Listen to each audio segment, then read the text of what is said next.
আমি চলে গেলে কিন্তু ইন্ডাস্ট্রিতে খুব ক্ষতি হবে। আপাতত কিন্তু বন্ধই বলতে গেলে আমাদের দুর্বলতা আছে, আমাদের লোকজনগুলি ঠিক না। ডিসিং সাউন্ড হইতো, তো আমি ফিল্মে আসার জন্য কোনো ইচ্ছা ছিল না। এরপরে ফাইটটা বাদ দিয়ে পরিচালক হয়ে গেলাম। আমার এই বাড়াবাড়ি করার দরকার নেই, আমি তো উন্নয়ন করছি। একসময় তো বলতো ওরা মার্শাল আর্ট কি খাইনে পরে জিজ্ঞেস করতো, আর আগের মতন ছবি চললে আরও নাম করতে পারতো। এখানেই বন্দি আছে, কেউ উঠতে চাইলে টান দে, কেন পিছিয়ে রয়েছে আমি এটা বলতে পারবো। আমি একটা ফ্লাইং কিক করলাম, এটা অনেক দূরে উড়ি দেখাতে পারবো। আসলে বেসিক্যালি আমি তো একজন মার্শাল আর্টের উস্তাদ ছিলাম। তো এই মার্শাল আর্ট শিখেছি প্রথম কক্সবাজার ক্লাব করি, চিটাগ ক্লাব করি, পরে জাতীয় প্রশিক্ষক 79 সালে। এরপরে মাসুদ পারভেজ সোহালানের সাথে পরিচয় হয়, উনি আমার কাছে মার্শাল আর্ট প্রশিক্ষণ নেন। তারপরে রুবেল, এই আলেকজান্ডার বউ, ইলিয়াস কাঞ্চন, ববিতা এবং জুলিয়া বলে একটা নায়িকা ছিল, উনি অনেক কেউ আমার কাছে মার্শাল আর্টের টানি শিক্ষা নেয়।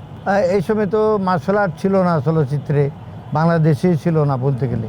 আমি এইটাকে প্রতিষ্ঠাতা করেছি।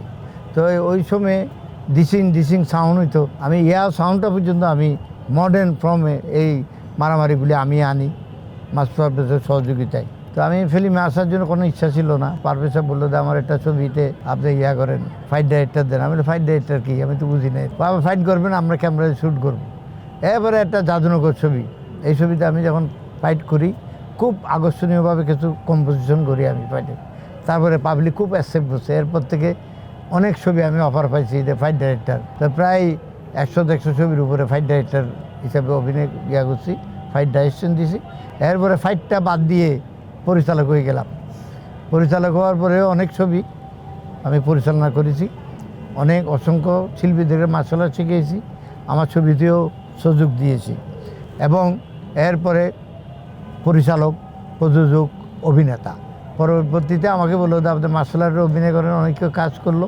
আমার নিজের প্রোডাকশনেও আমি প্রযোজক, পরিচালক এবং বাইরের ছবিতে অভিনয় করছি। ব্যাপারটা হলো যে যখন দেশে মার্শাল আর্টের উপরে ছবি খুব চলতেছিল, এই কিছু লোকেরা এটা হিংসা করে এই ছবিগুলি যেন রিলিজ না হতে পারে, আমার পিছনে অবৈধভাবে বিভিন্ন সূত্রামি শুরু করে। পরবর্তীতে আমি দেখলাম যে আমি তো মার্শাল আর্টের উস্তাদ, আমার এই বাড়াবাড়ি করার দরকার নেই, আমি তো উন্নয়ন করছি। উন্নয়নে তো অপরাধ কিছু করি নাই। ছেলে মেয়েরা এরা শিখতে পারতেছে, আজকে ঘরে ঘরে মেয়েরা ছেলেরা সবাই প্র্যাকটিস করতেছে। একসময় তো বলতো ওরা মার্শাল আর্ট কি খাইনে পরে জিজ্ঞেস করতো। তো এইটার থেকে আমি উন্নয়ন করছি। তো এইটার জন্য আমি একটু দূরে সরে গেলাম। যে কী করে আমি দূরে সরে গেছি, আমি বলছিলাম আমি যখন চলে যাব, মার্শাল আর্টের ছবি বলে কথা না, একটা চলচ্চিত্রের দুঃসময় ছিল একবার, এই ছবি কেউ বানাইতো না। যখন মার্শাল আর্টের ছবি আরও চলা শুরু করলো, সবাই বানাইছে।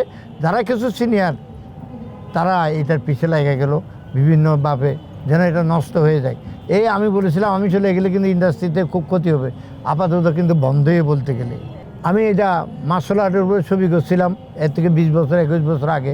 খুব জনপ্রিয় ছিল মাস্টার সামুরাই, লারাকু, মার্শাল হিরো। আমার এই প্রযোজনা পরিচালনা লারাকু হলো যে মাসুদ পারভেজের প্রযোজনা। এই ছবিগুলি হ্যাভক বিজনেস করছে, করার পরে অফ আছে। তো আমি দেখলাম যে অভিমানগুলি থাকলে হবে না, আমি একটা ছবি বানাবো আবার মার্শাল আর্টের।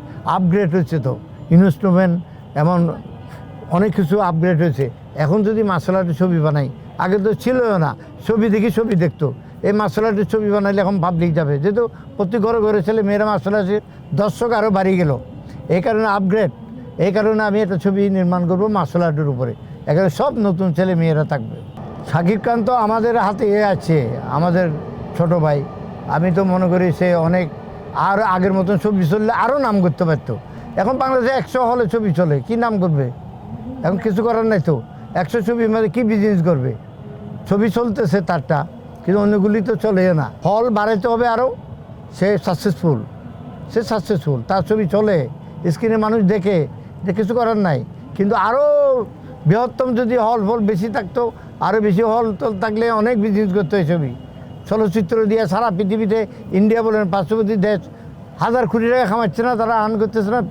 আমাদের দেশে এখানেই বন্দি আছে, কেউ উঠতে চাইলে টান দেয়, কেউ উড়াই দিতে চায় না। মনে করেন আপনি ভালো অভিনয় করলেন, আরে এর কেমনে বাদ দেওয়া যায় ছবি থেকে, এ ভালো ছবি বানাচ্ছে, ওরে কেমনে বাদে, এই তালে থাকে কিছু লোকজন। এই কারণে উন্নয়ন হচ্ছে না। মেনলি হলো যে যারা অভিনয় করতে আসবে যারা ছবি বানাবে কোটি কোটি টাকা লাগে। এই ছবিগুলিতে যারা আমরা ছবি বানাচ্ছি কোটি কোটি বানাইলেও কিন্তু ছবি বিজনেস সফল হয়েছে। আমি বললাম না 1200 হল ছিল, এখন 100 হল। ওই সময় আমরা সহজ পাইছি নেবার জন্য। এখন লোকগুলি তো ঘরোয়াভাবে তারা ছবি বানায় নাটকের মতন। তো এই নাটক তো আর ফিল্মে তো মানুষের বাস্তব কিছু দেখতে চাই, করতে গেলে ক্যামেরার টেকনিক অনেক কিছু আপগ্রেড হয়েছে। এখন ছবি বানাইলে চলবে, কিন্তু হল কম। না, আমার জায়গা ছিল আগে, তো এই দেখলাম যে কক্সবাজার একটা সুন্দর জায়গা, ওখানে আমি শুটিং করার জন্য আমি একটা রিসোর্ট নির্মাণ করছি, উস্তাদ জাহাঙ্গীর রিসোর্ট। এই রিসোর্টে আপনারা যাই দেখবেন শুটিং করতে পারবে, অনেকে অনেক কিছু করতে পারবে। হঠাৎ না, এটা দীর্ঘদিন আমি আস্তে আস্তে এখনও ওপেনিং করছি। আমি করতেছিলাম আস্তে আস্তে, যেহেতু ছবির লাইনে একটু কম আছি। হ্যাঁ, আমি তো পরিচালক সমিতির, প্রযোজক সমিতির, বিভিন্ন সমিতিতে মেম্বার, আবার নেতাই ছিলাম প্রযোজক সমিতির দীর্ঘদিন। তো আমি দেখলাম যে শুটিং ফুটিং করলে ওখানে করতে পারবে, যারা শুটিং করবে তাদের জন্য আমি ডিসকাউন্ট করে দিছি, আর মিডিয়ার লোকজনের জন্য ডিসকাউন্ট করে দিছি। সবাই যোগ, আমি চাই। এটা আমি নিজে নির্মাণ করেছি, এই জন্য ইনভলভ। এটা ছবি বানাবোই, ছবি বানানো শিখছি, এটা তো ব্যর্থতা যাবে না, থামানো যাবে না, করব। এই জন্য ডিজিটাল প্রেম নামে ছবি নির্মাণ করার জন্য স্ক্রিপ্ট অলরেডি। ওই যে বললাম একটু আগে, নিজেদের ভিতরে গুতাগুতি করে আগে যখন আমরা ছবি বানাইতাম একটা নেগেটিভ কিনে নিত ওরা 20 লাখ 30 লাখ টাকা দিয়ে। এইটা ইন্ডিয়াতে কলকাতা চলাইতো। এখন আমরা যাই ওদের কাছে 1 কোটি টাকা ছবি আনতে হয়, 2 কোটি টাকা ছবি আনতে হয়, এটা লজ্জাকর ব্যাপার। আমাদের দুর্বলতা আছে, আমাদের লোকজনগুলি ঠিক না। যদি ঠিকভাবে ছবি বানায়, আগেও কলকাতার তোমার ভালো ছবি বানাইতে পারবে, এখানে আমি আশা করি। ওই যে আমি বললাম আপনারা, যেমন শুটিং আগে করতাম আমরা, একটা শট নিতাম অনেকক্ষণ পরে। এখন ডিজিটাল যুগ, নেগেটিভ নষ্ট হচ্ছে না। একটা নেগেটিভ দাম অনেক ছিল, ভয় পাইতাম আমরা। শিল্পীর শট নিয়ে জলদি মনিটর করতাম, এই করতাম, শট নিতাম। এখন আপগ্রেড, ডিজিটাল যুগ, সুন্দরভাবে শট নেওয়া যাবে, সুন্দরভাবে ছবি বানানো যাবে। কেন পিছিয়ে রয়েছে আমি এটা বলতে পারবো না। বললাম না, অভিজ্ঞতা লোকের কম অভাব, সে কারণে ছবি চলবে না কেন। ছবির মাধ্যমে আপনি দেখেন আমেরিকাতে যারা হলিউড বলিউড যারা ছবি বানাচ্ছে, তারা তো কোটি কোটি ডলার কামাইতেছে। ওদের সময় নাই ছবি দেখার, 1 ঘন্টা 1.5 ঘন্টার ছবির মতন ছবি বানালে ছবি চলবে। হ্যাঁ, না পরিকল্পনা আছে আমার। মার্শাল আর্টের ছবি, মার্শাল আর্ট ডিজিটাল মানে এটা হলো ফেসবুকের যারা কথা বলে, ফেসবুকে অনেক বন্ধুত্বের সাথে কথা বলে, অনেক কিছু করে ফেসবুকের মাধ্যমে মানে দেখাবো আমি এটা কীভাবে কথা বলে। আর এই ডিজিটাল মানি মার্শাল আর্টের মডার্ন ফর্মে আনবো আমি। আগে তো আমরা গায়ে জুড়ে করতাম, এখন তো এটা করতে হবে না, আপগ্রেড। আমি একটা ফ্লাইং কিক করলাম, এটা অনেক দূরে উড়ি দেখাতে পারবো।